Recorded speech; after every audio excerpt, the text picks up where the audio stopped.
Well, Red, speaking of airplanes, Roger Miller recorded a song of yours called "The Day I Jumped from Uncle Harvey's Plane." And of course, you did jump from airplanes. Would you play that song for us to close us out today? All right. I told my friend Frank Knapp, who incidentally is the fellow that was in the pictures there, who helped me with my jumps. I told him I had this great idea. And I said, I'll call you and write it. By the time I got home, I'd finished it. So I called him up and I said, well, you got anything? He said, no. I said, good, because I finished it.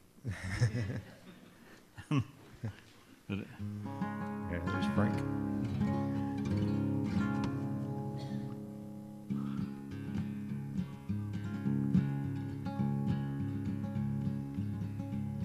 Me and Oliver and Virgil was in the drugstore killing time when my eye fell upon this magazine.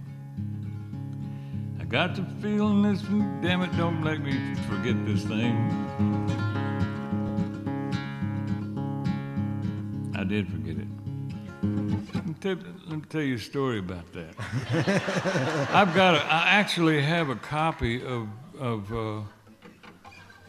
Roger forgetting the damn song, and he was asking everybody in the audience, well, what's that next line, and they'd tell him 4 or 5 different lines, and he said, well, and after a while he wrestled with it for about a minute, and he said, oh, it's a great song, and that was it. And I guess I'm just going to have to say the same thing because it's a great song, and back when I remembered it.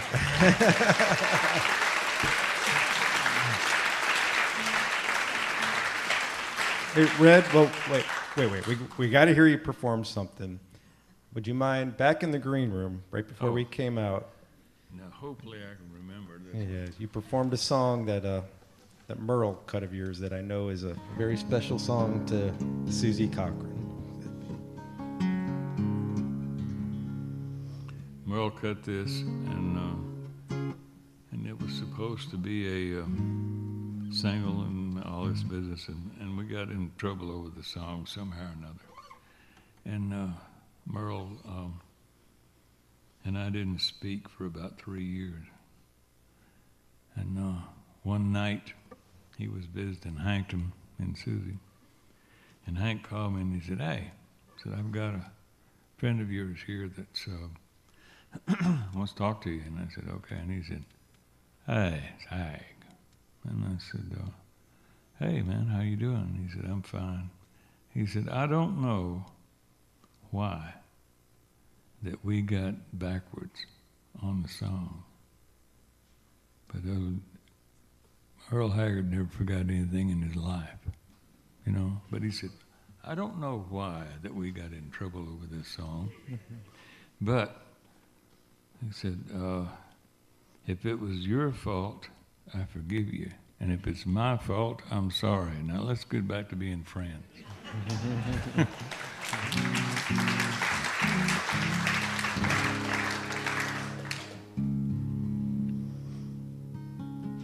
Thanks for asking me, Susie. I remember you loved me with all of your heart.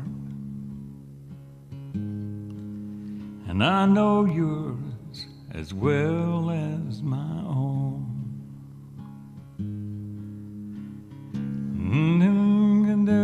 Damn it.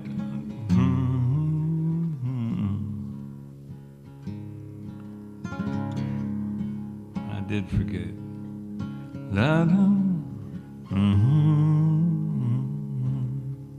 I'm carrying fire. Carrying fire,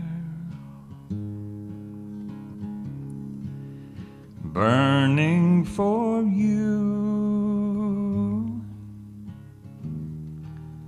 raging desire, out of control, flame climbs ever higher. Oh, what can I do? I'm hurting for you, carrying fire.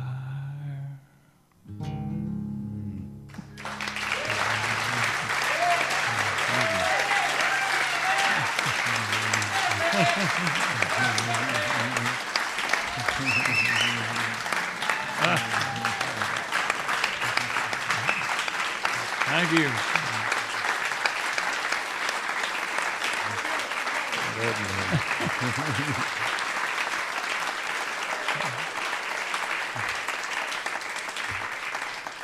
Thank you all very much for coming. Yeah. Red, we had these hat show print posters made. And thanks to the advice of your dear friend who works here, Mike Manning, who's helped out with this program in so many ways. Thank you, Michael. We put airplanes on the poster and a guitar for Red Lane there.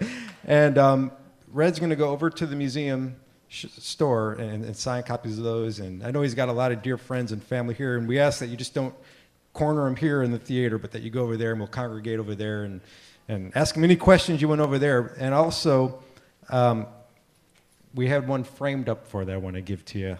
And also, I just really quick I want to thank Austin City Limits for the footage that they sent us. I need to thank Kay Clary at BMI for all those photos, and Mike Manning, and Madeline Stone, and Allie Tunn, Jay Orr, Tim Davis, Laura Sievert, Alan Stoker, Michael McCall, Bob Kramer, Jeremy Rush, John Russell, Kurt, and Dale Handling in the media, Hat Show Print, and our volunteers, Alan Whitman and Phil Jones and Courtney Warden. Big team to put these productions together. So, thank you, everybody. And Red, let me give you this poster.